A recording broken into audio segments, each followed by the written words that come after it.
and welcome to Hypothetically Intentional, where we ask the question, what if we set intentions with everything we do? I'm your host, Michelle Aalbers, and today I have Sierra Grana with me. Welcome, Sierra. Thank you. Thanks for having me. Which businesses should we name?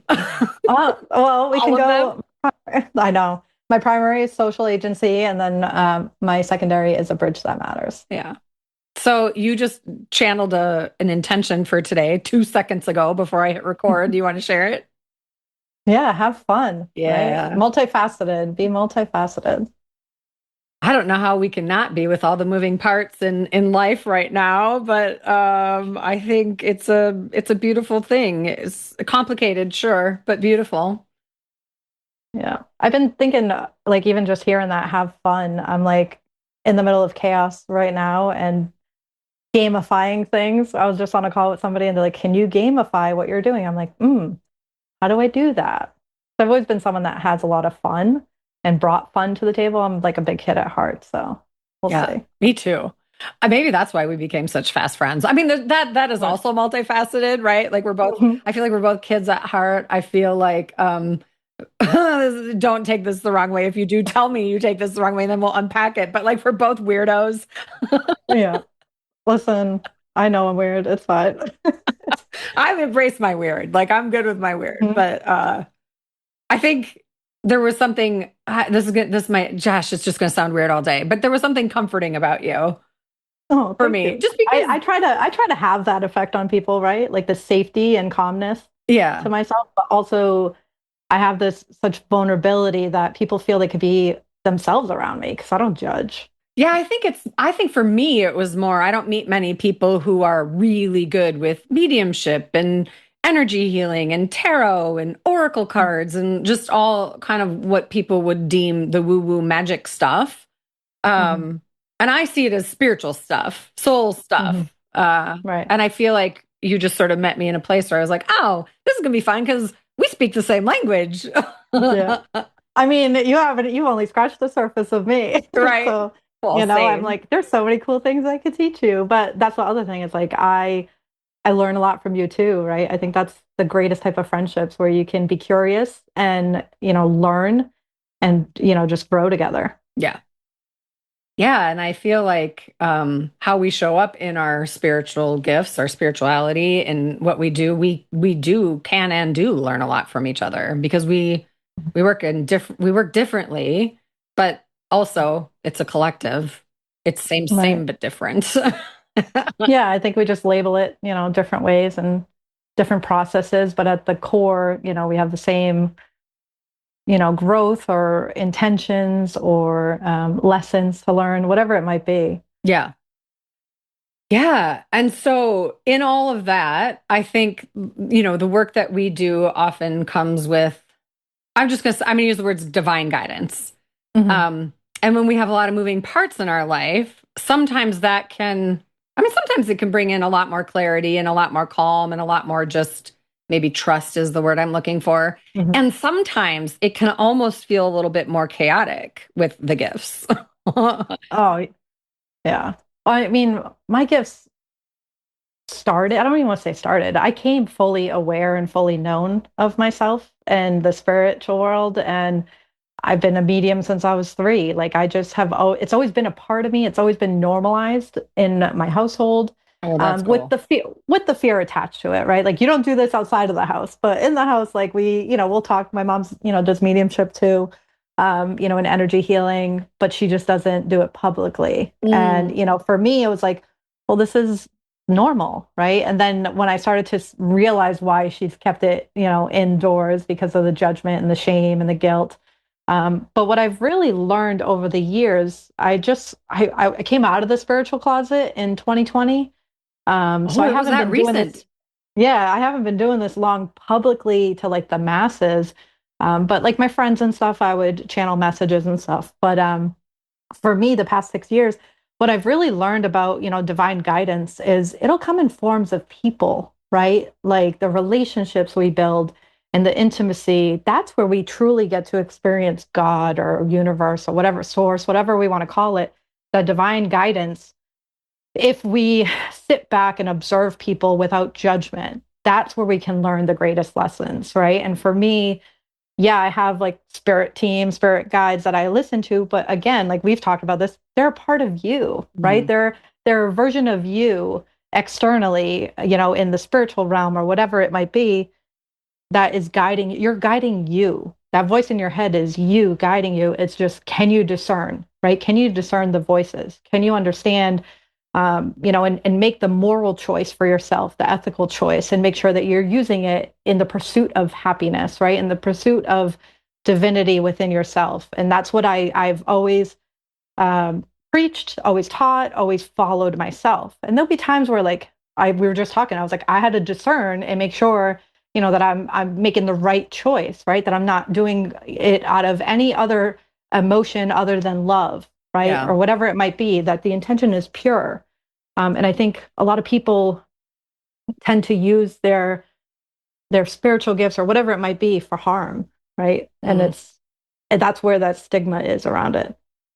Yeah, and I think some intentionally for sure, but others not even Yeah. intentionally for harm, Mhm. just unknowingly for harm, you Yeah. know? I think sometimes that ego gets tricky and it Yeah. sounds like the voice of reason or it Mhm. sounds like the wisest, voice in the room. And then the more you do the work and the more you lean into your gifts and the more you have really wise elders, I guess I'll say it that way. They Yeah. don't have to be older than you. I just mean like wise elders in Mhm. like their learning and how they work with well, in the same Right. ways that we do, that guidance is, well, at least I just, it's so important. And for me, it was like literally life changing on my journey where I Yeah. didn't have guidance. I had dictation of Mhm. like, this is what spirituality looks like. We wouldn't even call Right. it that. It was like, this is what Mhm. faith looks like. This is what Christianity looks like. This is what we Mhm. say it has to look like, from the top Yeah. down. And once I, started, I don't know, there's just a big shift and it wasn't that I had to lose my faith. It was that I Mhm. had to I was just sounds so cliche, but I had to remember who I was. I feel Yeah. like you in your house and having your mom understand it, like I can't even imagine that. Like, will you speak a little bit more about that? Like, what was it like being 3 years old and seeing or hearing spirit? Like, how Yeah. did that go? So, there was times where it was fearful, right? Like I would say my clothes are flying out of my closet, but it was actually like shadows that I was seeing, right? Energy. When I was younger, I could see in the physical. I could see shadows and energy and aura and stuff like that and dead people, right? Like I'd be talking to someone, I was like, no one's there. And I'm like, they're right here. But as I got older, it went more into my mind versus, because I kind of shut off that imagination part of it, or just I don't know what happened. It just kind of shut off of seeing it in the physical. Sometimes I could see it. Sometimes I think it just scared me too much, so I Yeah. shut it off. Yeah. But my mom, she always would have like premonitions and get messages from loved ones. And I remember one time I hurt my back. I was probably like preteen, and she came over to me with olive oil on her hand and just put her hand on my back and the heat that I could feel. And she was praying. And I was just like, whoa, right? That was my first experience with like energy healing, which I do now, but I don't need the oil or any of that stuff. But it was it was like a catch 22 because I could feel my mom's energy around it of fear. And my dad was really afraid of it. So, that was something that I never brought up around him. I could feel the energies and their emotions because at the core, it's emotional intelligence, right? I taught a program called the Elemental Experience Magic School where it was all about emotional intelligence. So the more that you can control the emotion or not control, identify the emotions that you're feeling, then you can decipher the message, right? And for me, it was, you know, I watched how my mom handled it. And even if it wasn't the best, I tried to figure it out. It became a problem that I needed to solve. Oh, It's like my interesting. grandmother, yeah, all the women in my family can do it. We've just always been spot on with intuition. Whenever we get a message, but like you'll call somebody up and be like, "What are you doing?" So, and you're like preventing them from something. It's always been like normal in my family. And then the older I got and started doing like ancestral healing and work like that, I started connecting with like great grandparents and it's in our blood, shamanic healing, like all of that stuff that I've learned, whether I'm making it up or not, I don't know, right? Yeah. I'm there, like you said, trust, right? It's just trusting. And I'm glad I had the freedom because I could still talk to my mom, but I notice now like there's a part of her that, it's still scary for her. Mm. But, my kids can do it, stuff like that. Like, it's just, I try not to put any shame around it or fear around it, because the more confident and the more secure I am within myself, the easier it is to work with the spiritual realm without that fear. Yeah. So, I don't know if that answered it or if No, I just I went on a tangent. No, I think that's great. I think that's interesting. I didn't have that. I mean, I entered this world super skeptical, super afraid, and then I mean, it was a evolution for me, a Mm, transformation for me, and now I'm just like, well, I work in the light. I don't have to be afraid of the right, dark. I don't know, it's right. just different. And Hmm. I'm not saying there aren't dangers or safety things or anything like Right. that. I'm just saying I land in a place where I'm good with my faith, I'm good with my confidence, I'm Hmm. good with my trust, and I understand that life is going to life and spirit is going to Yeah. spirit. And if Hmm. I can just kind of trust all the things, Hmm. then I don't know. I think one of the best gifts I could have given myself was learning to trust myself and understanding that Yeah. it doesn't mean just me. It's like me, my higher Hmm. self, my spiritual team, my Hmm. friends, my family, who I let in, who I don't let in. And I'm not even Right. saying everybody I let in isn't meant to, I was going to say harm me, and I don't mean it like that. Just teach me a Hmm. lesson in some way. Right. It feels like Yeah. harm in the Karmic. Yeah. moment.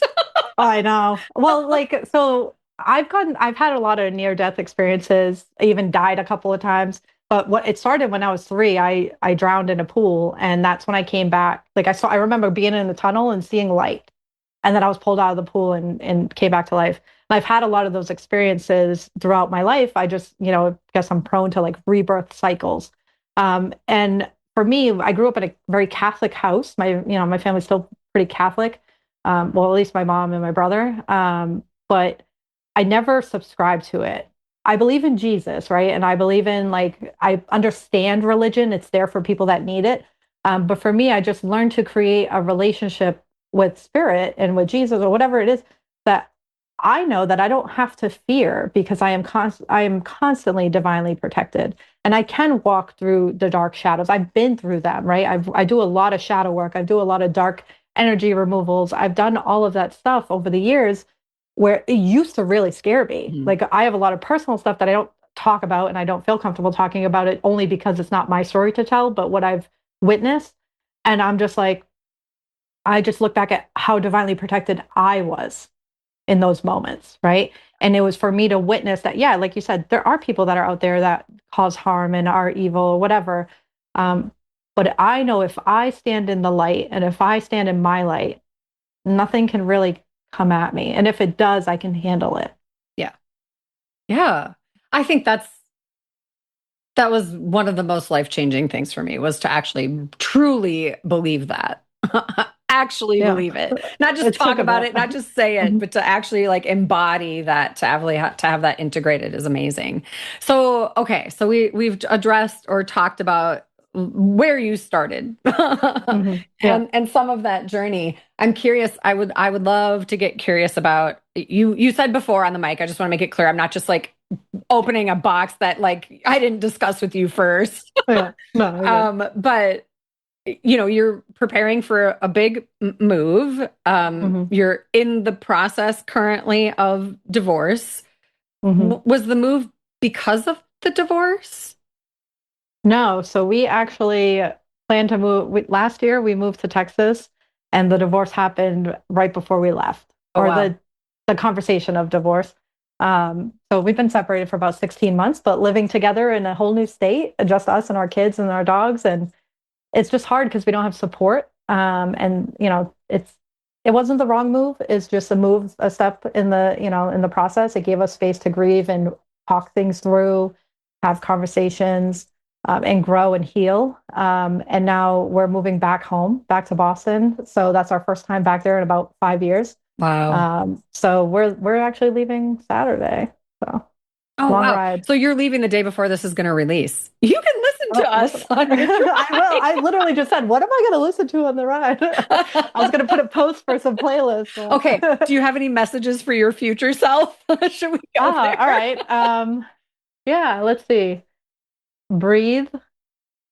You're almost there. Stop eating candy. That's what And have came to me. fun. Don't forget, have Have fun. fun. I know. I know. I'm in this mode of like, I planned it all out a couple weeks ago, and I'm just in this like, I just need to get through to Friday and load up the moving truck. And then the next, I'm really living, I felt the past couple of weeks, I've really been in this like intentional space of being present and not letting things spiral me out. And Mm. because I had a week of just spirals, right? And then last week it was like a mixture of spiral and peace. And then this weekend, I woke up and was like, oh, I think I'm present, right? I think I'm Yeah. back. I think I'm back to me. And I think I'm back where I'm supposed to be in that present moment of like clarity and neutrality, right? Like I'm just like, I don't know. I think I'm not trying to feel emotions and process because I need to focus on driving. And, oh, so we had last year when we drove from South Carolina to Texas, I was pulling our RV trailer behind us. And we were in Louisiana and it was super windy out. And an 18 wheeler came flying by and made the whole trailer fishtail. Oh And no. the wheel started shaking like crazy. And we were going to go off the bridge. Like we were heading towards the bridge going downhill. So I couldn't control it. And we are about to go off the ramp. I don't even know what it was to go down and we would have crashed right down. And I just turned the wheel to the right so hard. And I just prayed. I was like, this is not how I die. And the car lifted up and just placed us down probably about half a foot to the other side of going over on the other end. And the RV fell on its side and slammed into us. And we walked away with nothing. No cars around us hit us, nothing. And I was just like, so that anxiety for me is coming up again with this ride. Granted, I'm just driving my car. But that I'm trying to stay in this peacefulness, right? This calmness and trusting, right? Trusting that I'm protected. Because I look at it, that was like my first true experience, I think, as an adult, even though I had crazy experiences, but that was like, okay, I feel protected. Yeah. We were literally lifted up and just placed down. We should have died, either end or a car crashing us. And because it was a busy highway, and even my friend was up ahead of us, and Matt was, I think, behind us in the moving truck. So like they watched this happen in real time. Yeah. And then we all just got out and walked away with everything was totaled. And we walked away perfectly fine. And I just sat there. I remember right before it, I had a miscarriage in 2022. And a song came on, James Blunt, A Girl That Never Was. And my daughter and I were crying listening to it Oh, and wow. thinking about her. And I saw her flash in my face right before the accident. So I was like, okay, there was definitely angels or something No. there. And Yeah. goosebumps so So, loud. I know. Like It was those like stories that and give I you was the like, that's goosebumps in all the God, right? places. Yeah. I Yeah. was like, that was God, right? That was like so divinely instructed and it freed us of things, right? It was just we lost a lot materially but we Yeah. lived, you know? Yeah. So What I yeah. find fascinating about that, and this is absolutely not a judgment, this is absolutely Yeah. just like an awareness of like, holy Mhm. shit, because I feel like the same thing has happened to me. I won't go into all of it, but Yeah. when you have those moments, like those miraculous moments, and then something similar or just life happens again, why Mhm. is it so hard to really have that faith of like, well, I was Yeah. protected then. Why would I think for even a moment that I wouldn't be protected now? But we Yeah. do, we go there. And I think it's our humanness. I was just gonna say it's the humanness. Yeah. Yeah. And maybe we're supposed to, right? Like, I think there is something to be said for too much trust or too much, Hmm. because we can get Yeah. reckless. Our Yeah. humanness likes to Well, do that too.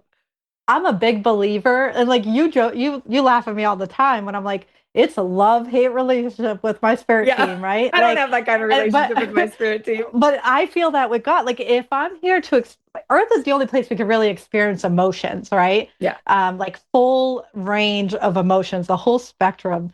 And I'm like, there are days where I'm gonna cuss God out because like F you, right? Look at me not swearing. You should be really Oh, proud of you me. can swear. I swear on this podcast all Okay. the time. All right. All right. I was like, I didn't get permission. So I was trying to behave. No, there's So, no behaving um, here. like there's days where I'm like, fuck this, fuck God, fuck everybody. And I think we need to allow that. And I know that for me, if I turn and face God and give him the middle, give God whatever, the middle finger, that means I still care, Yeah, I get it. right? That I care enough to be mad and angry. And I know that God can take it or my spirit team can take it. And no matter what, it's like that unconditional love. I get to be all of me, that multifaceted being where, yeah, I'm going to fucking rage, right? I'm going to sacred rage. I'm going to do all the things. Like, I don't know. I don't see Jesus as this person that just, sat on the cross and was like, yeah, like, let's do this. I'm ready to sacrifice. Like, there was rage, right? There was, why are you forsaking me? And it's one of those things like, how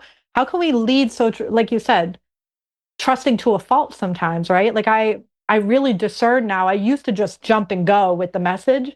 And the past 3 or 4 years, especially after my miscarriage, I was like, I'm gonna research a little more, right? I'm gonna get a couple of secondary opinions and really tune into my body Yeah.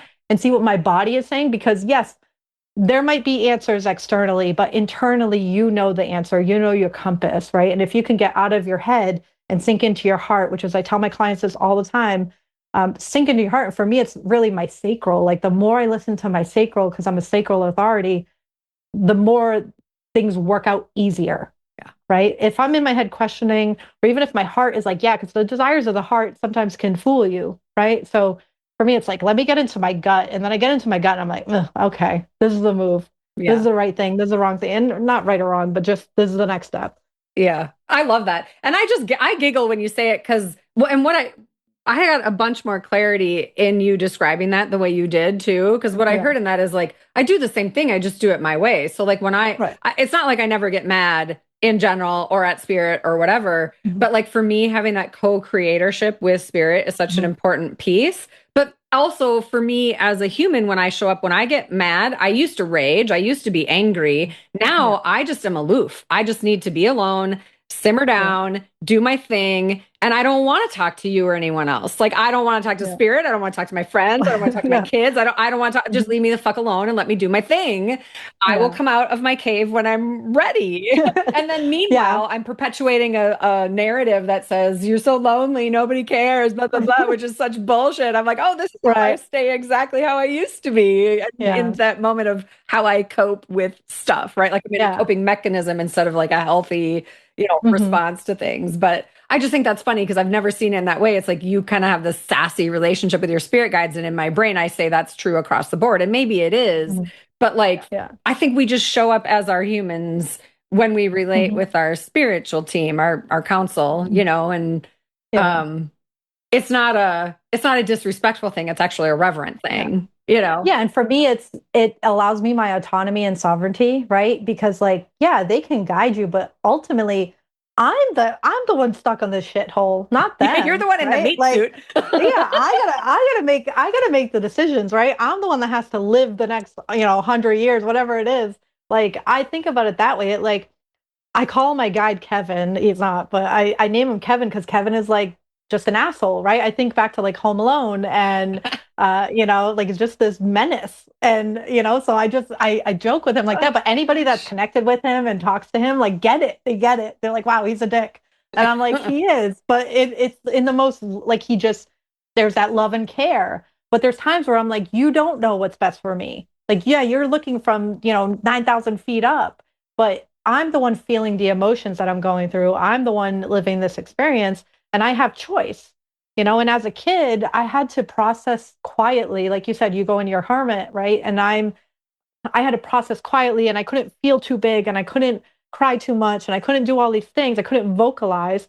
Then now as an adult, I give myself that space. Mhm. If somebody hurts me or something happens in my life, I process out loud because I never got to. And it's not to, target or hurt anybody.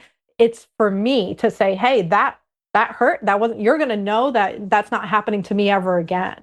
Right. And it's not to target people and it's not to shame people or whatever, or berate people.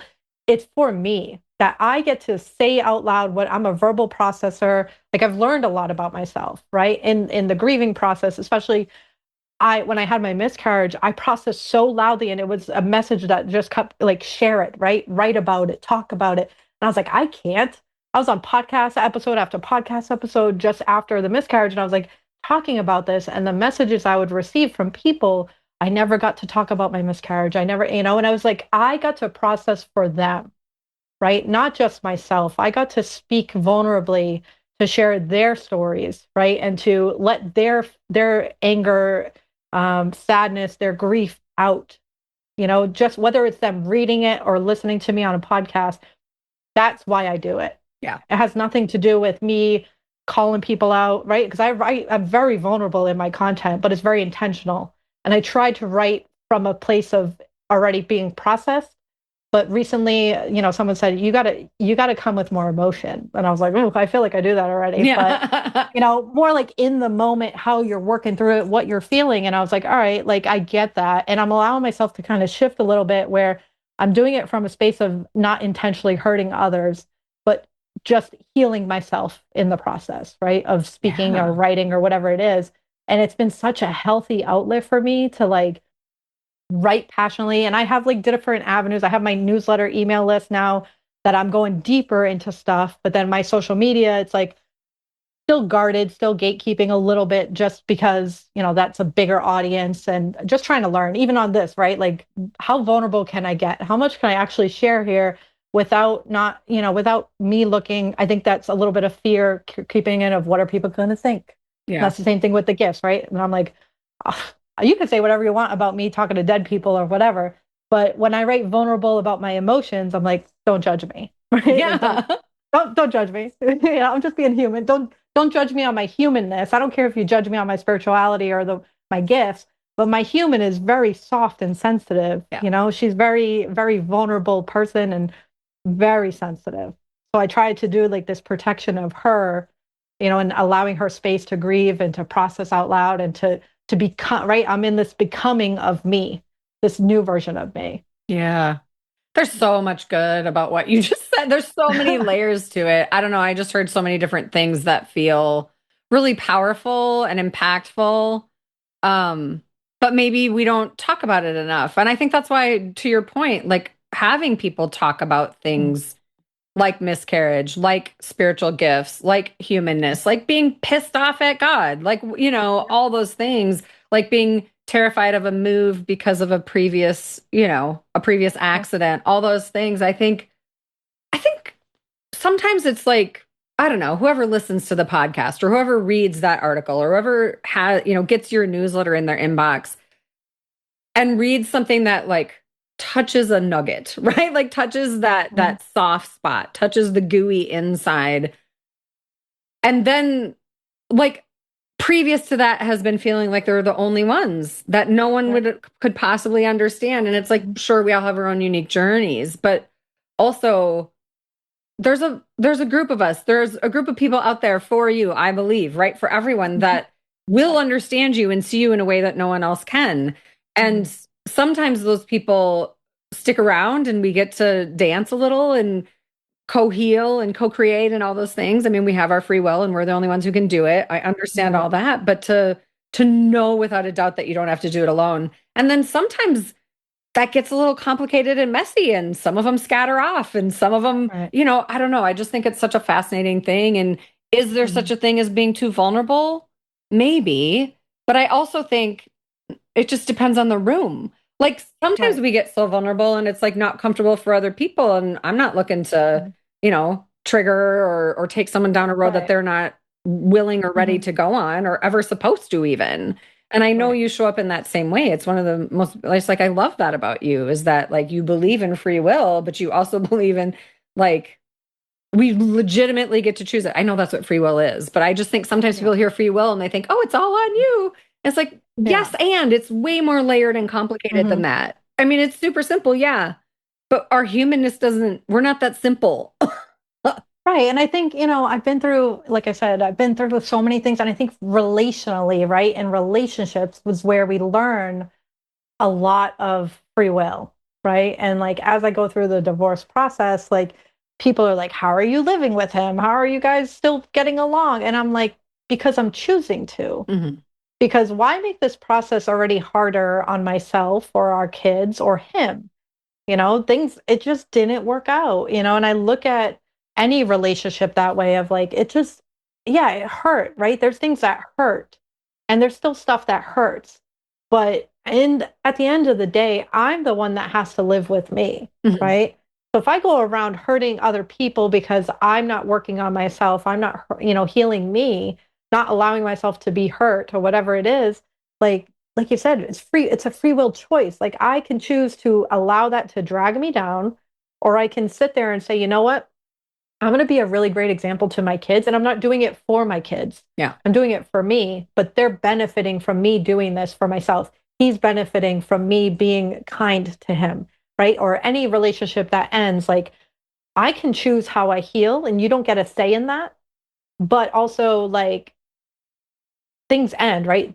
Relationships end. I came from divorced parents. Like, shit ends because it has to end. There's things that you can't just force things. And I really, had this epiphany this morning when I woke up. It was like, we just get these moments in life where sometimes it's short-term experience, right? And sometimes they drag out for a long time and it's shitty. Like it could be really, if it's really good, right? The Goodwill Hunting, I think it is the juice is worth the squeeze or something like that. I don't know if it's good. I could probably quoting it wrong, the wrong movie, but it's like I just wrote an email and I said, you know what?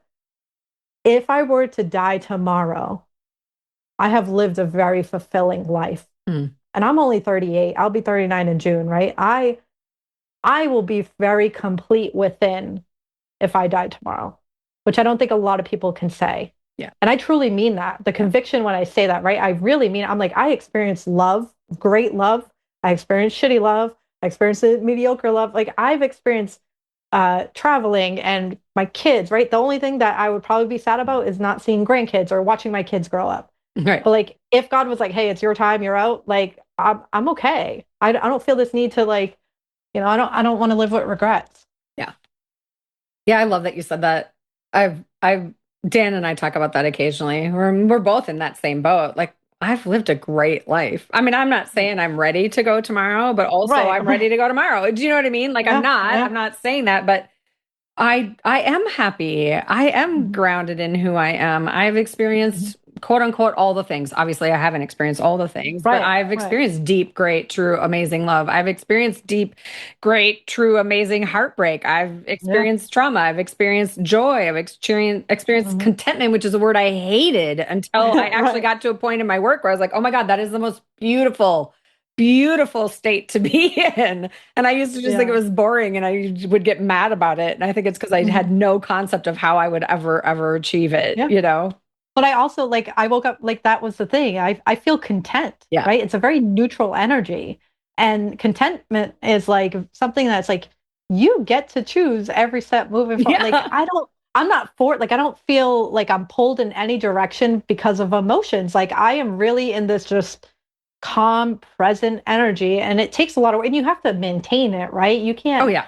I'm not saying you're not gonna experience other emotions, but I'm like, I've experienced a lot of really shitty emotions, and then having kids brought a lot of joy and unconditional love and happiness and craziness and chaos, Yeah. right? It's like there's like this full spectrum. And then I look at it at like a soul level.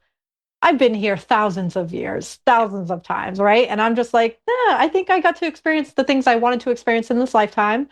Um, and the great thing is that, when I do live longer, because I'm going to live to like 125, I get to experience so many more things, right? Like I still have 90 something years on this hellhole. Like I get to Yeah. experience all these cool things. Like, but I get to choose, right? I get to I was just thinking, like, I'm moving back in with my parents, which is not something I want to do, but I'm just like, the fact that they're allowing me to come back and with my kids and dogs in tow and my ex at this point, right? Like, it's like, that's love. That's unconditional love. That's, people stepping up for you when you need it. And it's like, I get to almost relive my teenage years and my childhood, but with my kids in tow. Like, it's crazy, but it's so cool at the same time. And then I get to choose what I do next. It's like a Yeah. clean slate. I get to start over, Yeah. going back to my hometown and starting over. Gosh, you talked about verbal processing before, and I'm like, this is so far beyond verbal processing. This is like legit. Like you're going back to quote unquote do it again, but this time you're not Right. a Yeah. teenager anymore, but you got No, your I'm an teens in adult. tow. So I you're going to know. It's learn from them crazy. too. They're going to learn from Yeah. you. Oh, wow. Yeah, I don't know. I was just going to say I don't know if I love, I just find it, I don't know.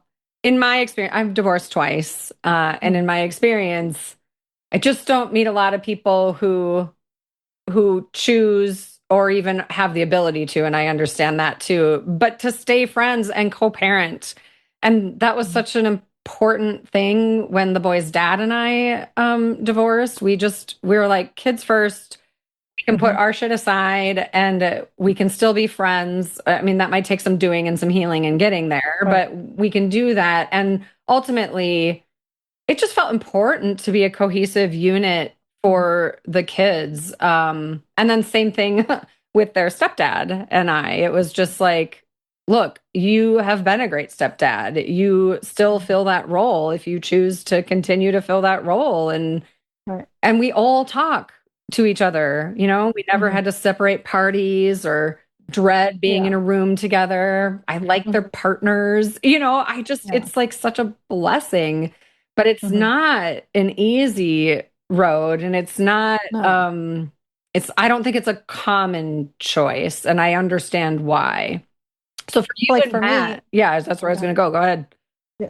No, I was just gonna say I grew up, my parents were divorced, and 30 years later they still could barely be in a room together, Uh, you know? So like I'm doing what I needed. yeah, And it's kind of selfish, right? But in the same way, it's healing that 8-year-old version of me, and it's healing my kids. And I don't need to be friends with them. I don't really want to, but I'll be friendly and cordial. And, there is still love. yeah, I still love him. He's the father of my children. And again, why make him suffer? Because if he suffers, my kids suffer, yeah, right? And I think it's not about being the bigger person. It's just me being me. Like I care about him. I can't say that I just because our marriage is ending, I can't say that I hate him and that I don't care about him and that I pray for him. I wish him well. I hope he finds someone that loves him the way he deserves to be loved, right? The yeah, same for me. Like I know that we have a 2-year-old, almost 3-year-old, right? So we're stuck together for a minimum 15 years if by the 18-year mark, right? But yeah, at the end of the day, like, our I do what's best for my kids, but it's also best for me because I'm not someone that wants to sit and fight you. Like I right. don't want to argue. I don't care for that. There's so many things that life changes and it's so short, sometimes that it's like, is that worth the energy? Is that how I Yeah. look at it? Right? It Yeah. probably sounds like shit, but I'm like, this isn't even worth the energy. I have so many other things that I could put energy into, and hating him is not one of them, right? And he's Yeah. not a horrible guy, it Yeah. just didn't work between us. And I'm just like, he's still very supportive. He's a great dad. And there's so many, like, he does care about me and take care of me still, all these things. It's like, I was like, why can't you guys just stay together? And I'm like, no, there's like a line and, it's been crossed and we're just good. Like, we're moving in. And I tell him all the time, I'm like, well, maybe we show people what's possible, Yeah. right? We've kind of always done that, even when we were married. You know, the we show people what life can look like when you keep love at the center. And Yeah. love doesn't have to be just romantic. There's so many forms of love. Yeah. 100%. And keeping love at the center and not defining it in all those stereotypical ways, but Mhm. really it's like, I mean, you're keeping highest self and wisdom at the center, and Yeah. being able to come from, like you mentioned earlier, it's like you're not coming from spite, you're coming Yeah. from your highest self and for the Mhm. greatest good for everyone involved. And that doesn't always look like exactly what you want. And I think Mhm. that's where we get tripped up sometimes as humans, it's like to co-parent. I mean, I say we're friends, we're friendly. We could, like, my son's getting married in a couple weeks and I can't Yeah. wait to see everybody, but we don't go out to dinner on a Thursday. Right, You know what I right. mean? Yeah. Like, it's I not mean, like right, for that. us, we are, right. We're doing that and everyone's like, "You look like you're not even divorced." I'm like, "Well, we're not. We're technically still married. Like we got, we're in the process. We're separated." And I just I'm like, as mean as this might sound, I'm like, if we didn't have kids, I wouldn't be friends with him. Yeah. Right? He's not someone I would pick, like seek out to be friends with. As a teen, yes, right? When I first met him, he was definitely the person, but we have grown so differently in the 22 years we've known each other that I'm like, at who I am today, no. I mean, like I said, not a horrible guy, just not aligned to me, and I think about that. I'm like, the people I surround myself with now he wouldn't mesh with that. And he just has his own healing and growing to go through. And he has his own people, Yeah. and we're, just distant ages and stuff. And I just think of like, we had this trauma bond at such a young age Oh, when we sure. met, and we did a lot of healing and growing together. But now it's like, okay, heal and grow separately, you Hmm. know. But Yeah. I don't know. I just look at it that way. Like I know it sounds mean to say, but I'm so secure in myself and the knowledge of myself that I'm like, I would not be friends. I wouldn't be friends with him. Yeah. I think that's a very human and honest thing to say. And I think Yeah. it makes sense because if that wasn't the case, maybe why would you get divorced? You know Yeah. what I mean? I Right. think, Right. And there's gratitude at the core, right? Because he gave me four of the greatest blessings, right? Our daughter in heaven, three on earth. And I'm like, I could never hate him. And I'm just grateful. yeah. And I think it's okay for people to grow apart. Yeah. I don't subscribe to like being married till the day you die. I don't think it's all, you grow so much and you evolve so much. And it's like, how can you stay with one person your whole life? I'm not Yeah. saying to go date millions of people, but I don't know. Yeah. We grow and evolve so much. I entered both of my marriages with that mindset. Like, this is it. I'm done. I'm with my person. And Yeah. then I mean, and it took me a long time to get out of the guilt and shame and sort of Mhm. transgressions, if you will, of Yeah. what that actually meant according to maybe how I was brought up versus what I truly believe in my heart. It's like, so Yeah.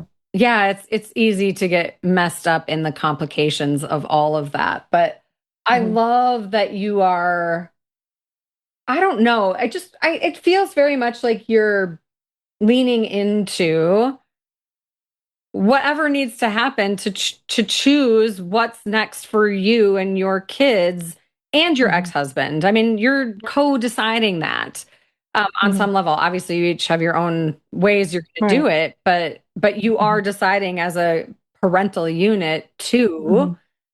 together move forward apart, which sounds like such an Yeah. oxymoron and so I know. duality, but it feels the most accurate way to say it. Well, and I sit here like I think people are probably like, oh, he's beneath her or whatever. And I'm like, no, the growth that he has too to be able to do this with me, Yeah. right? Oh yeah. And and the respect we have for each other to, continue to co-parent like this. And I joke all the time. I'm like, where are we moving to next? Because we're both remote, the kids are homeschooled, and we can go wherever we want. And he's like, well, I'm gonna always follow you, but not follow you like that. And I'm like, no, I get it. Yeah. Like we're just both invested in our kids, and that's the biggest thing for us is we both always wanted to be parents. Yeah. I never really cared to be married, and I think at some level he didn't know either, right? We didn't know a healthy marriage. Neither of us come from healthy marriages, so we didn't know what it looked like. And I think for us, I also didn't see the healthy co-parenting or healthy Mm. divorce process. So I love that we have the sovereignty to choose how this goes for us and for them. And again, if it means staying, living together, whatever it is, I'm down for it. I just know where I'm at with my personal boundaries. He's at with his personal boundaries, and we said, if anybody ever comes into our life and our kids' lives, like a partner or whatever, we all need to get along, Yeah. right? And I was Yeah. like, I hope you like my partner more than you like me at Yeah. that point, right? Because that means that I chose the right person to come into our life. Yeah.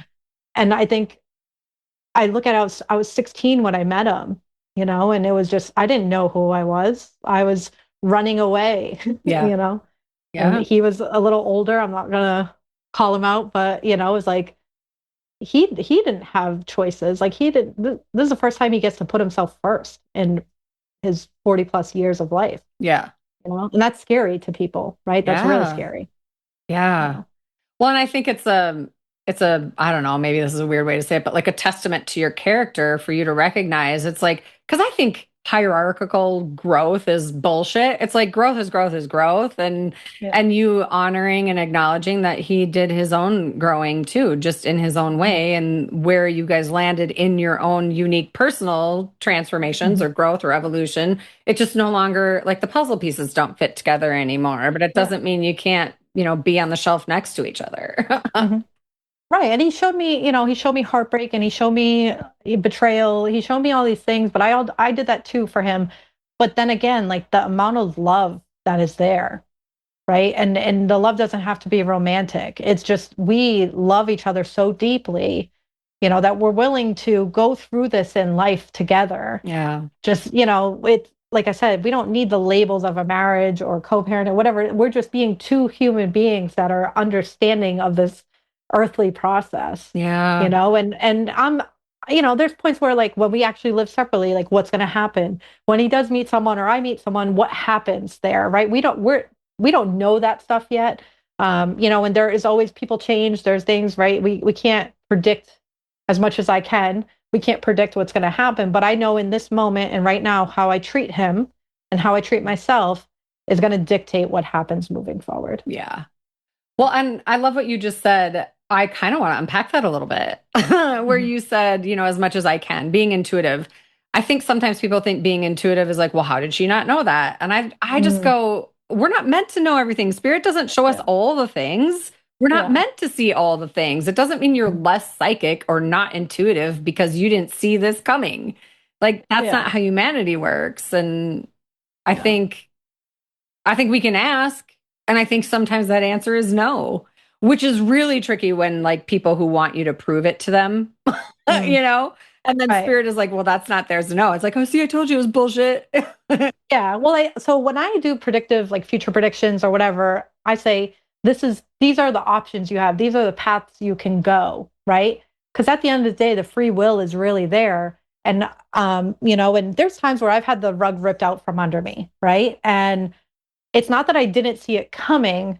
It's I didn't think that I would be treated that way is more of what it is for me. Because like there's times where like I look back and I'm like, oh, I knew. I just Yeah. it was either trusting that they weren't going to act that way or do whatever, or ignoring the red flags to prevent too much, right? And it's like a safety defensive mechanism. But with my predictions, I've almost never been wrong as a way of like it's just been people choosing differently, right? Yeah. Because Oh, people 100%. yeah, I don't, everybody has the opportunity to rise to an occasion, and if they choose not to, that's on them. It has nothing to do with me being right or wrong.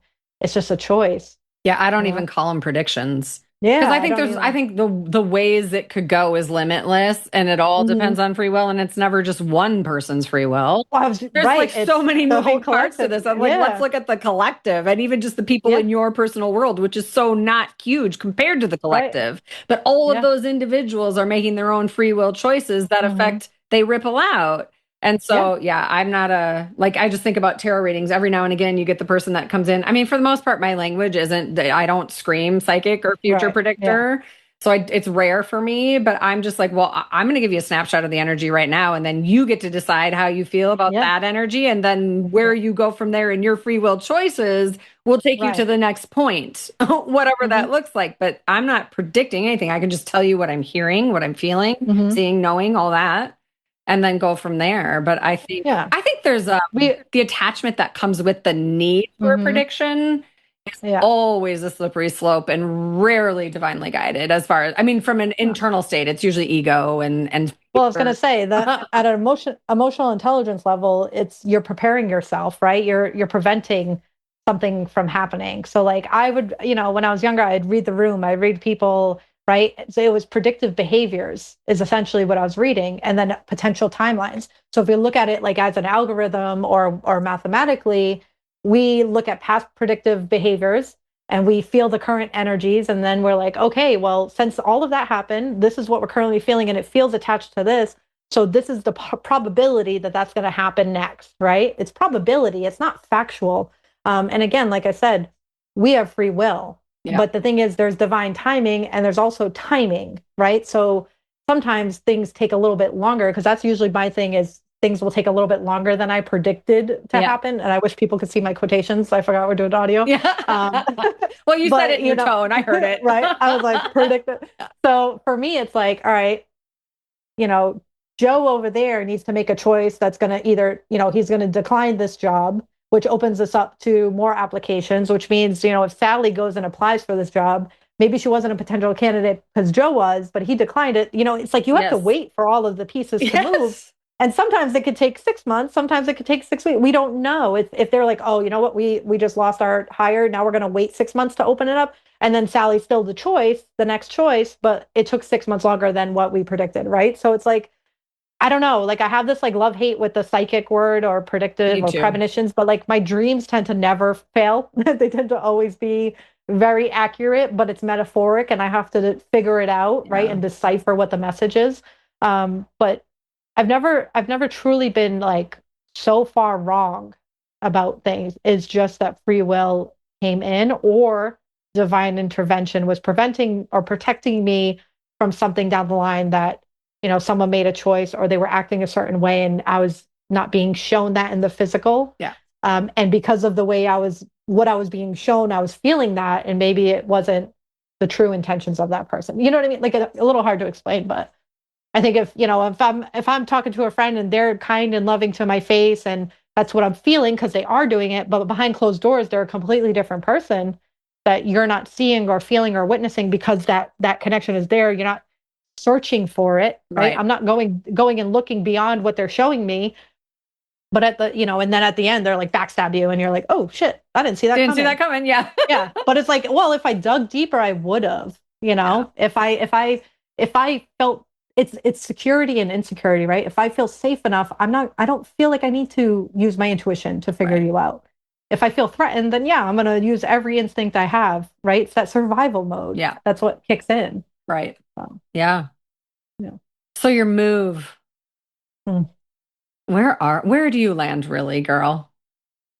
Like physically or emotionally? Yeah, I think I'm thinking whole picture, but I think what I'm really asking is, I mean, I know how you tick and I know how I tick, and it's not all Mhm. that different. And if, as an outsider looking in, but also as someone who ticks in a similar way, like what you have going on in your life right now is, I'm going to use the word massive.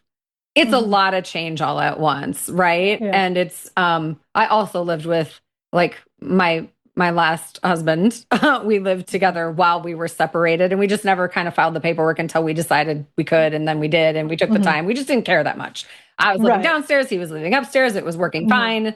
And it was working fine. And I didn't know how much freedom I would feel when I moved into an apartment by myself until I got there. It wasn't that it wasn't Yeah. working. It was just that this was so much better, but would it have Mhm. been 6 months ago? I don't know. So Yeah. my point is, like, it's a massive, massive amounts of change. And even Mhm. though I know that you are absolutely capable of holding massive amounts of change, and for the most part, I'm not going to say 100% because nobody can humanly 100%, but for the most part, you know Mhm. how to ground, you can get to that neutral place and get to your Yeah. love for yourself space. And also, there's like messy days in that. And I think my Mm. question is, like, how's your ratio of messy days to loving yourself through this? Because, and I'm asking this on the mic, this is like a channeled thing. This is not me being Yeah. nosy. This is like, I think it just helps people to hear, like, that's a Mhm. lot of change, and you know how to get to yourself, but, like, how is the mess versus the, like, you got this. Oh, I know you got this. And I know you Yeah. have really great support in your friendships and connections. Mhm. And Yeah. also, even with all of that, like, two divorces, chosen, amicable, even, Yeah. still massive amounts of change, and a lot comes with that. Mhm. So it's a long way of So saying, how are you? yeah, Really? I think for me, um, I'm not trying to control anything, which I normally do. Yeah. I plan everything out. Like every move that we've ever had, it's been because it's come from a dream or a nudge. This is simply choice. I said I need to be around people, right? I need to be around my people. I need to be supported. I need my mommy, essentially. Yeah. I was like, I need my mommy, right? I need to be around her. I got my nieces and nephews and my siblings that have life changes, and I've been missing it. And I just, for me, it's letting go of control and the messy days. Like I look back 4 years ago, and I died in an elevator and came back to life, suffering a miscarriage. There's nothing worse that I can go through in life than that. Mm, God forbid anything ever happens to my living children. I survived that barely, right? And I think about, yeah, I go through heartbreak. I have a divorce, and any relationships that I go through in a heartbreak, I'm like, all right, yeah, I could feel that and process it because I've gone to the depths of my soul and my womb and the darkness, and I climbed out, right? I climbed myself out. It took me because there was days where I wanted to kill myself, right? Like I didn't want to live after losing my kid, but I chose to come back because I had two more at the time living, right? And I was like, I'm not gonna be the trauma that they need to heal from, yeah. you know? And I chose selfishly, not selfishly, I chose to come back for them. And now selfishly, I'm choosing to live for myself. Mhm. Right. And I think that's the biggest shift that I've had over the past 4 years of healing and working through my grief from that now, no matter what I go through, nothing will ever be harder than that. Yeah. and everything else is ease because I am choosing. I am choosing, not controlling, I'm choosing. So if I need to sit and cry in the shower, then I'm going to do that, right? If I need to cry myself to sleep, I do that. I cried probably 26 days straight this month, Yeah. Oh, right? Like girl. Yeah. I let Yeah. myself do it, right? And it's Yeah. like that's human emotion because I know for all those tears that I cried, there's so much laughter coming, right? There's so much travel and love and freedom. Like I don't know. I think this is the experience we signed up for.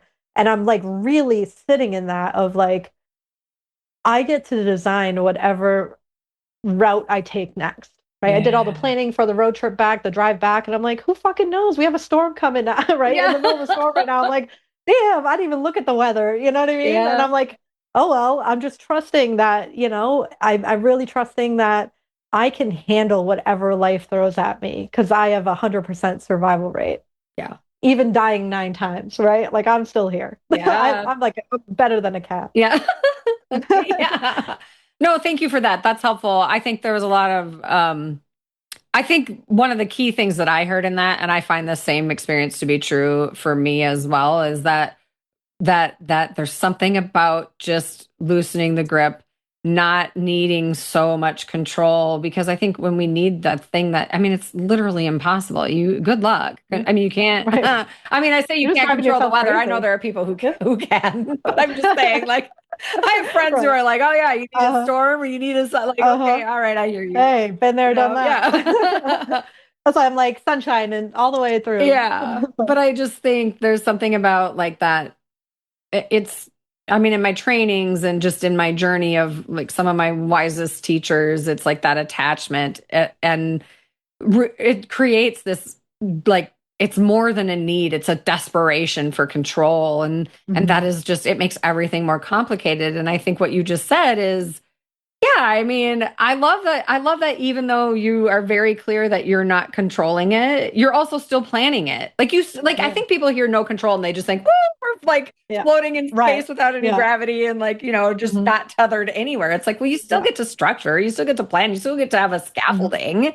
You're just Yeah. not like, attached Hmm. rigidly to it being exactly in this sequential order for this length of time in this, and so Yeah. I just think it's such a beautiful expression of, I don't know, I guess faith and trust is Yeah. what that sounds like to me.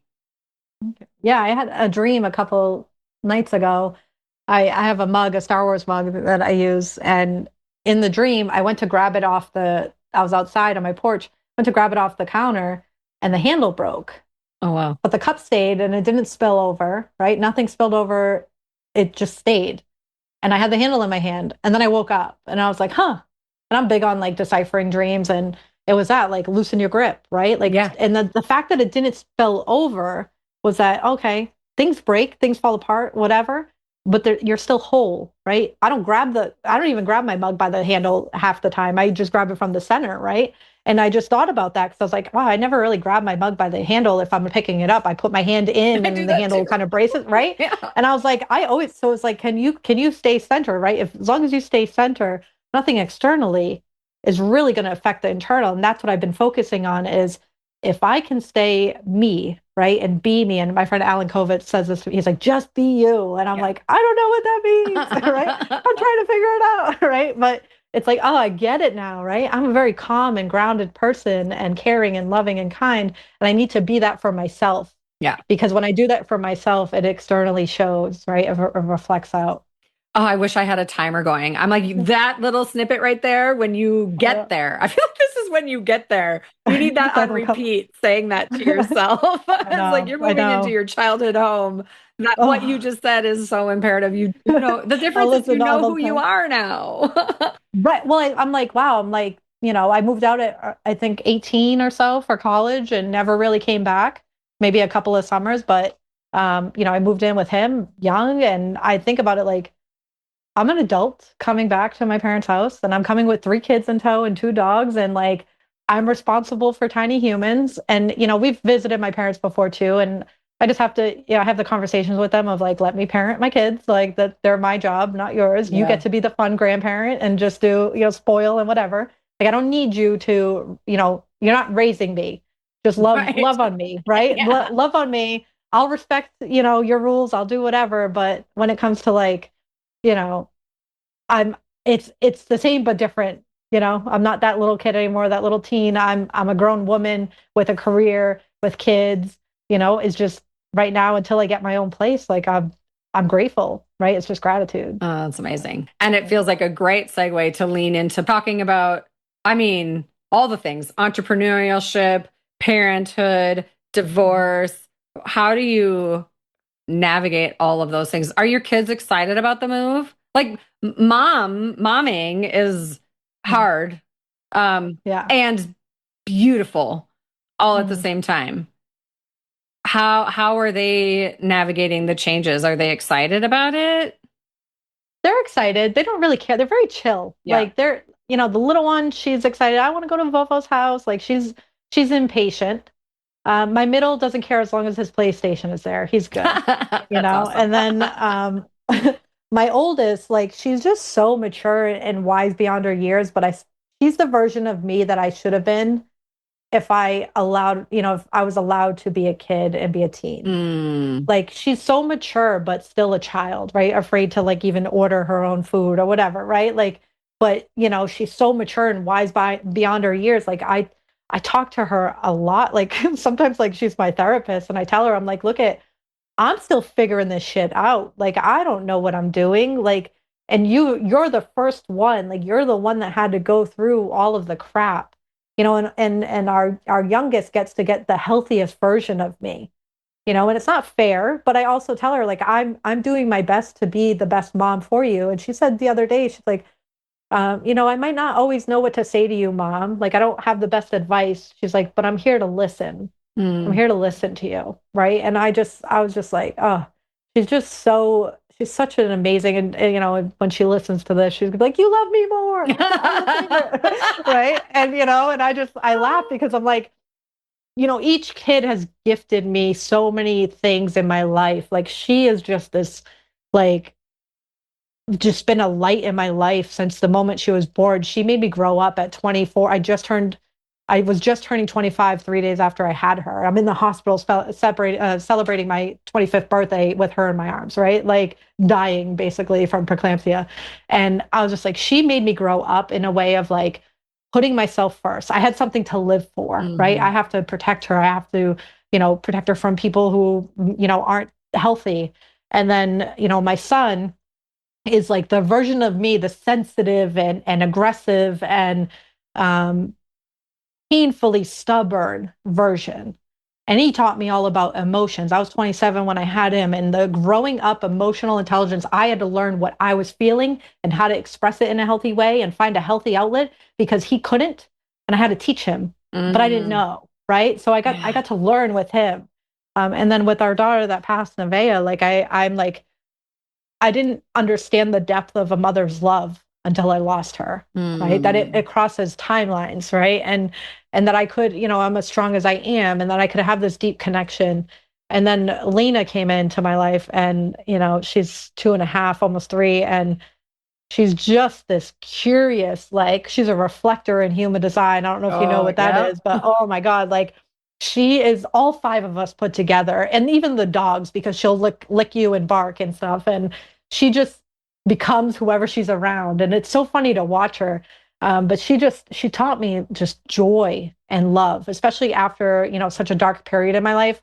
She brought so much joy to me, but she's a daddy's girl. She's glued to daddy. And I just sit there like, I birthed you. Like you should love me more, not, and I'm seeing all these, like, she's here for him, for his healing, and he's right. He's aware of that. He's like, oh, she's showing me a lot. Right. And the first two, I was like, it took two for me. I was like, good luck to you, right? Like that's only the Gemini in me. But yeah, it's just, parenting is such an amazing journey, and it's exhausting and overwhelming and overstimulating, but it's like I would never ever regret being a parent Yeah. ever, Yeah. you know. And I don't shame people that don't want to have kids. Like, I chose them and they chose me, and I'm like so grateful they did, Yeah. even though they drive me fucking crazy. They, Probably drive me crazy on the road trip. yeah, right. How many hours will you be in a car together?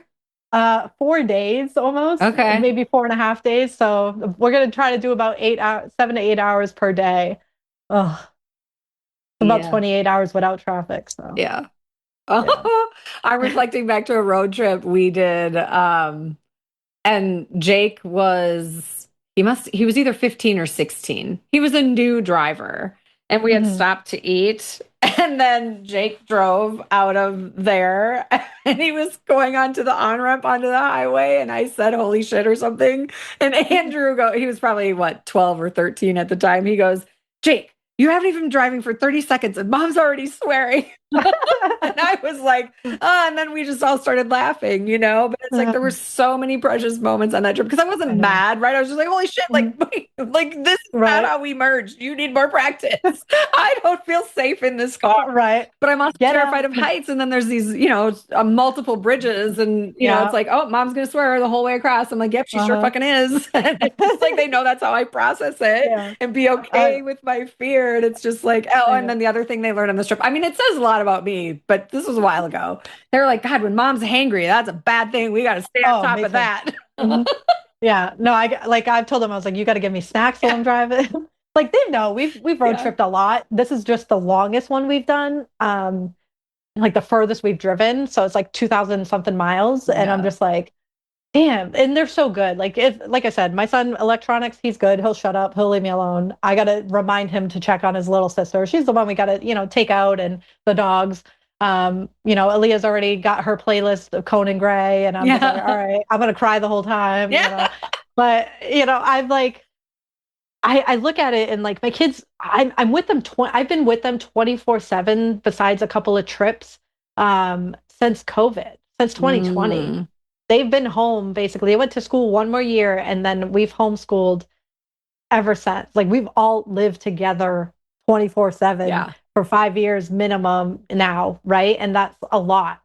And I'm like, and I haven't gotten sick of them. So I have my moments where I'm like, like I'm already planning a vacation. I'm like, I need a vacation the minute I get back, Yeah. But yeah, I'm just like, they're cool to hang out with. Like Yeah. I enjoy them. My son really pushes my buttons because he's a lot like me and he knows how to push my buttons. Yeah. But I literally just sent him a TikTok today about if it was like a from Hangover or something. Like if you just listen to me, and if I don't have, it wouldn't be so hard if you would just listen, And he'll laugh and ignore it, and Yeah. but Oh, they're fun. They're that's good kids. that's awesome.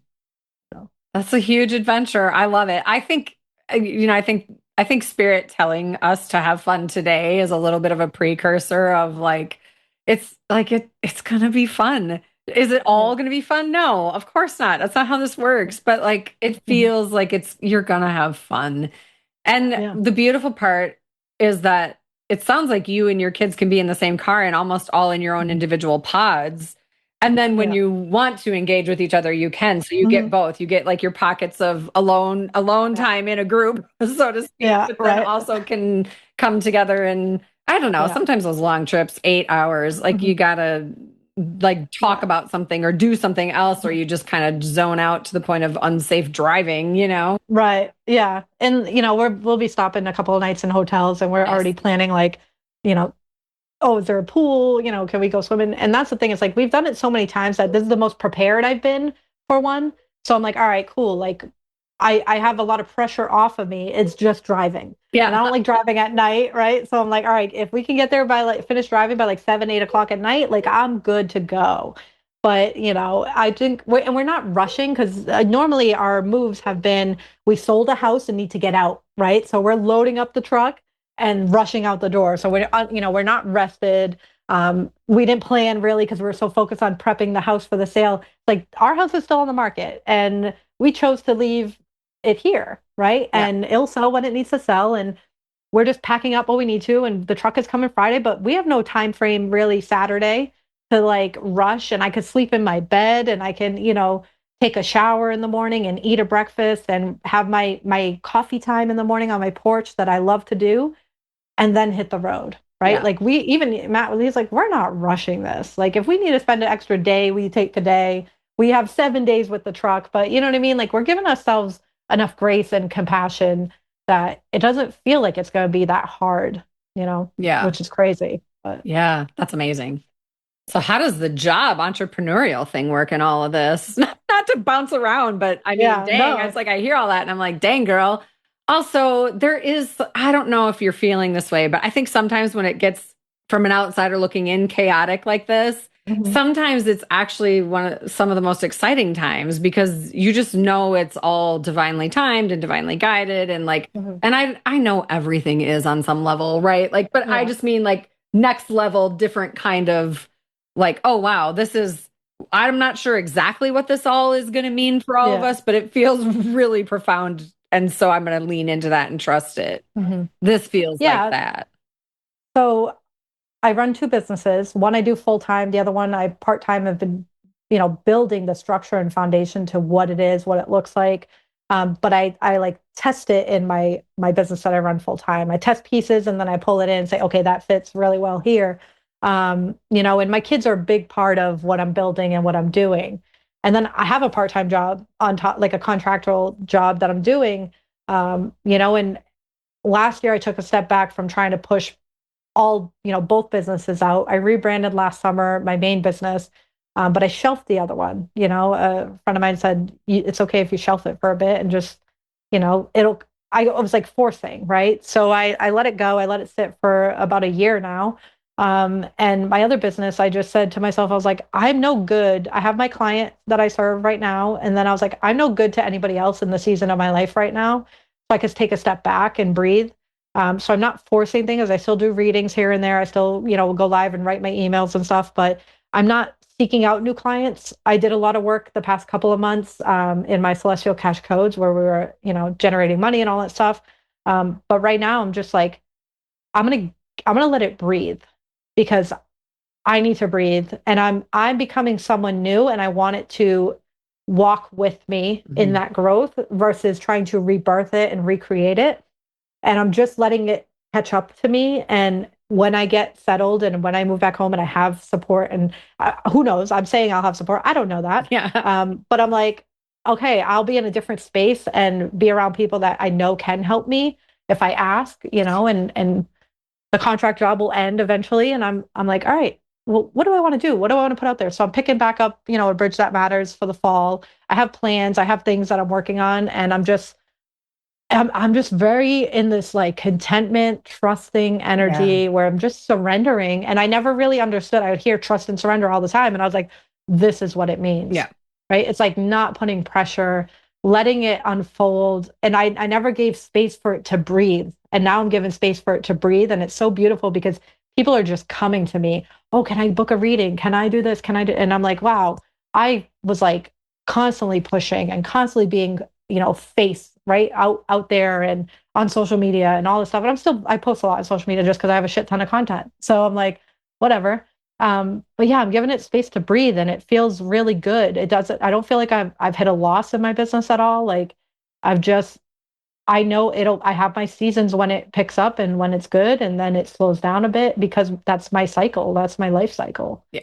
So, That's amazing. I love the idea or the concept of like creating space and not filling it, mhm. so that it can unfold, so that something unexpected in a good way can Yeah. come in and fill the space. It's like, but if we constantly like make space and fill it, make space and fill it, make space and fill Yeah. it, there's never that opportunity for it to breathe, which I mean, Yeah.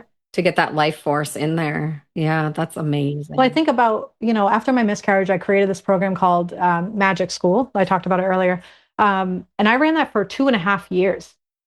And like, it was huge. It was really great. It was one of my most favorite programs. And then I shut it down. Oh, And then, life just happened, the divorce, everything. And I was like, damn, like, I built that to help me grieve and process the miscarriage. And now I'm like, I didn't really build it. I tried to bring it back last year, didn't work the right way, right? Because I'm a new person. mm, And, I think about it now. I'm like, what? I have a ton of offers just sitting in the back end where I'm like, is it time to pull that one up? Is it time to pull that one up? And then I'm like, well, what if I just started something completely new? Yeah. Right? What if I let all of those ideas that I had before go because I'm not that version. And I know when I get back to Mass, like I'm going to be a different version, especially after 4 days in the car with 3 kids, right? So I'm like, let me get there, get settled, get grounded, and then see what wants to come up. I have a few ideas already like percolating, but I'm also like, wait, get through this season, get through what you're going through right now, and then you pick it back up, right? Yeah. Pick it back up, a couple weeks from now and get to, because I do, I feel my money around me. I feel, all the ideas wanting to come in, but I'm just like, not yet. Wait, Yeah. Well, give and me I a think minute. it's more than get through. I think it's be present within. I mean, I think Yeah. everything you've been saying this whole time we've been talking isn't about getting through. I mean, it is on some level, Right. but what you're really saying is be present in this and take up the space. Let it evolve, let it unfold. Like, I don't know, it's like I keep seeing like this, like almost like a sidewalk with like little paving stones or whatever, and then like ferns are popping up and flowers and just Yeah. growth and moss and just like it's unfolding and evolving and you don't know what's going to pop up next because you're Mhm. literally present in this moment, like all the alchemy is happening here and Mhm. now, and Right.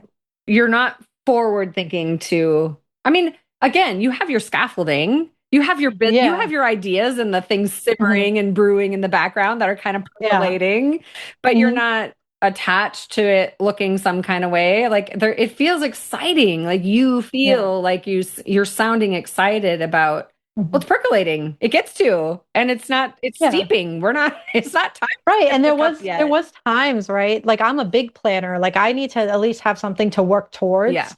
Like I've always been like that. Like have a vision and then labyrinth it back, right? Like and then go forward into it. That's how I always operated.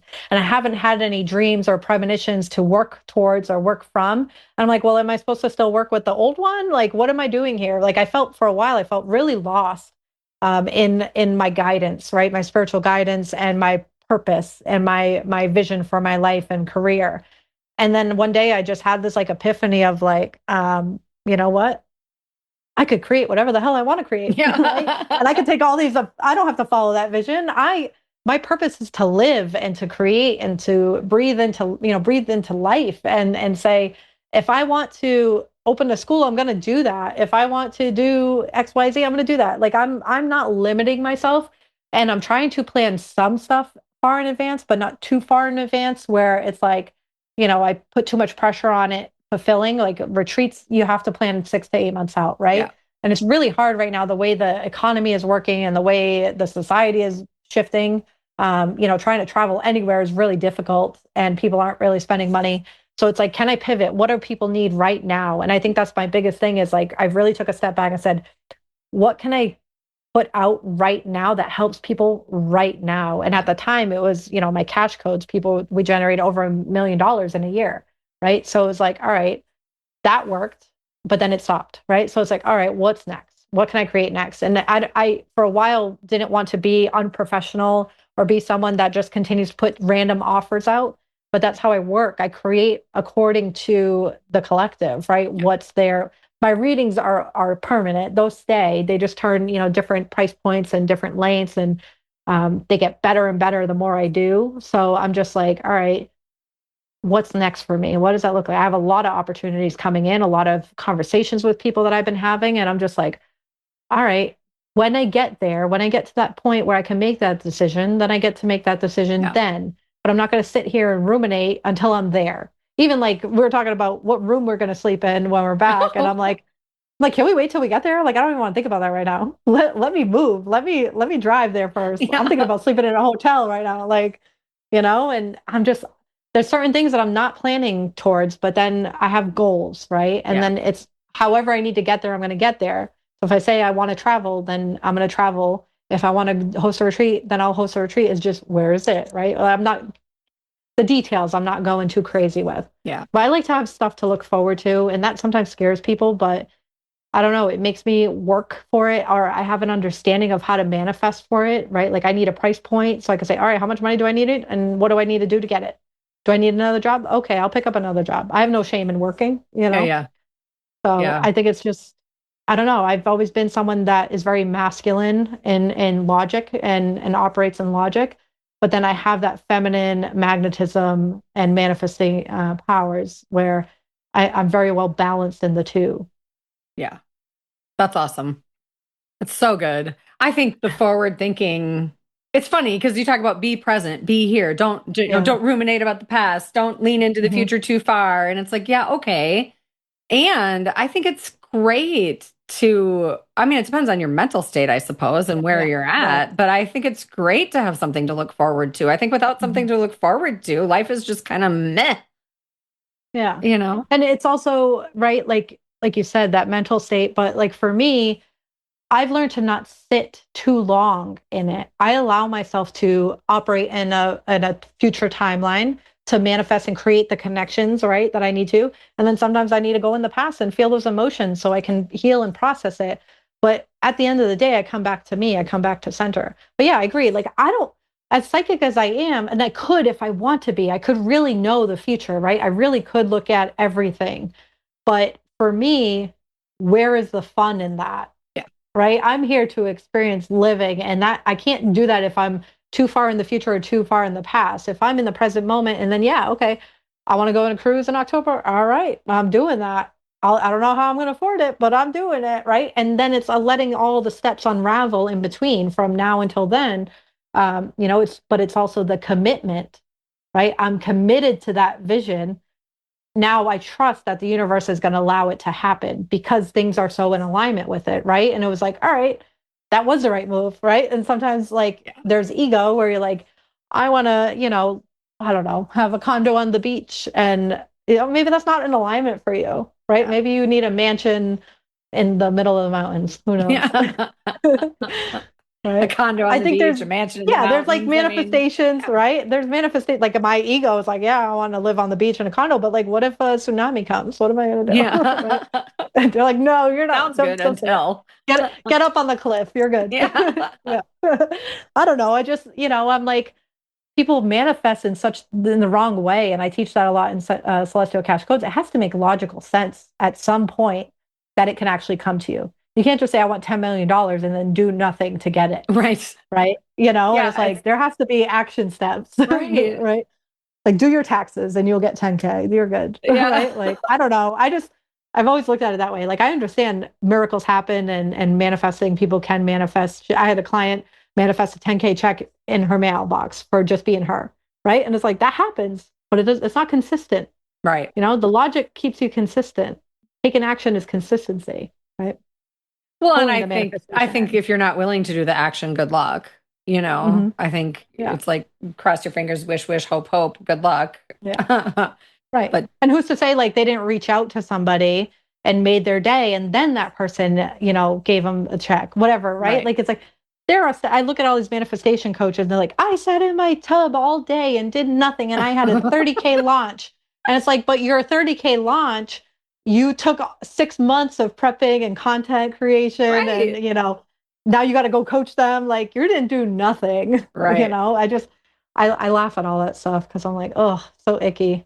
Be Well, I think practical. so many, and this is probably just a human thing as well, and I'm not poo-pooing the humanness, but I just think so many of us, and it depends on the state you're in again, but like we're just looking for that magic pill. Like I'm Mhm. not anymore. I don't know that I ever was. I feel like I've always like I was like work hard, play hard. That's kind of how I Mhm. roll. Right. Yeah. Magic pill sounds almost boring to me. Mhm. Maybe that says something about me. But it's not uncommon to run into people who are just like, no, no, I don't want to do all that stuff. I just want this to Yeah. happen. I'm like, well, how do you Mhm. think that works? Like somebody's gonna have to Right. work for that. Like it Yeah. doesn't just appear out of thin air. Like I don't believe it appears out of thin air. I believe there's No. universal free will choices that make things Mhm. happen. And you know, I don't Yeah. know. Well, you align to the manifestation, right? Yeah. And aligning is taking action. Yeah. You actually have to do whether it's altering your subconscious state or your emotional state, you still have to do something in order to become that version that can, receive that manifestation. And I laugh because I'm just like, um, you know, I look at people and you said that magic pill, and I'm like you, like I think if life was too easy, I wouldn't enjoy it. Yeah. You know, Yeah. it can. like I look at it from this perspective. Things can be easy, but I want life to come with ease. And Yeah. when I say ease, it's like, yeah, there might be struggle, there might be things, but it's not going to be suffer. And I'm not going to suffer, right? And I'm in dis-ease, right? Dis-ease is we're sick and suffering and hurting. And I'm like, I don't need it to be easy. I can do hard things, Yeah. but I want it to be easeful, right? Like Yeah.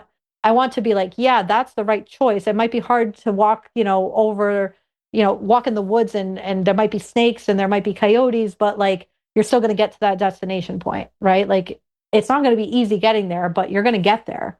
And that's how I just view life as like I like I said, I survive 100 days so far. Well, 100 whatever, 100 times, Yeah. 100% of my life and I'm like um it's never going to be easy, but I don't want to suffer. Right. So where's the balance between the two? Exactly. Yeah. Yeah. And yeah, you could unpack a bunch of words there. It's like, well, can it be simple, but Yeah. still, you know, not easy, but there can be Mhm. ease in the simplicity of A, B, and C. Yeah. You Yeah. said aligned, and I want to go into, can we talk about aligned and integrated a little bit and what you're going to do Yeah. there? Yeah. Oh, I don't know. So you're talking, no, I'm just kidding. You know, I'm I like, know what you am I know. doing? No, I'm going to be doing some intuitive readings and guidance and mediumship. My readings are the soul connector readings are very, whatever you need in the moment is coming out. I don't tell you what you want to hear. Sometimes, people, your spirit will come through, like loved ones or whatever. But sometimes, like in that moment, you don't need that because, but I do provide clarity and closure and comfort. But I think the biggest thing for me is like, I had someone tell me the other day, they're like, your readings are the most different. I have different readings that I've ever had in my life because you literally give me exactly what I need to hear in the moment Mhm. and how I can get to the next step. You might give a few options, but you at least give me a clear plan, right? Like you say it's not going to go that way if you don't choose this or like I give options. And I think the biggest thing is a lot of people don't know how to create opportunities for themselves. Yeah. And I'm a 2-4 in human design, so I'm a hermit opportunist, so I can see opportunity in everything. Like I could sell ice to an Eskimo. Like I have always been someone, I see the best outcome in all areas, but I also, the hermit mode lets me retreat and see the dark side of things, right? The negative side of things. And that's kind of what I'm bringing to the table is like, hey, here's a bunch of paths that you can go. It's your choice how you want to show up. Neither is right or wrong. It's just a choice, and here's a little clarity. Maybe you're stuck in your business or stuck in a personal, everything is relational. So it always ends up, you shift one thing, everything else around you shifts. Yeah. So that's kind of what I'm bringing to the table. We'll see. I always say I never know what's going to I happen. know. You I get get energy in that. the room, you never I get know, to, yeah. right? Like I'll try my best to do individual, but I don't know. Who We'll knows? see where we Might switch go. it up. Yeah. Well, and immediately following that up, can you tell us how people find you? I feel like this is a good place to wrap up. I feel like telling people how Yeah. to find you, how to get in touch with you, how to stay connected. And I'll put it in Yeah. the show notes So as well. okay, so I'm on Facebook, Instagram, LinkedIn, all of those, Sierra Grana. You can just look me up. I'll usually pop right up. But you could go to socialagency.com, SOULCIAL agency, or sierragrana.com will send you right to that page too. Cool. So you can message me there. Beautiful. Thank you for Yeah. our time together today. Thank you. This was It fun. was fun. We'll do it again. We did it.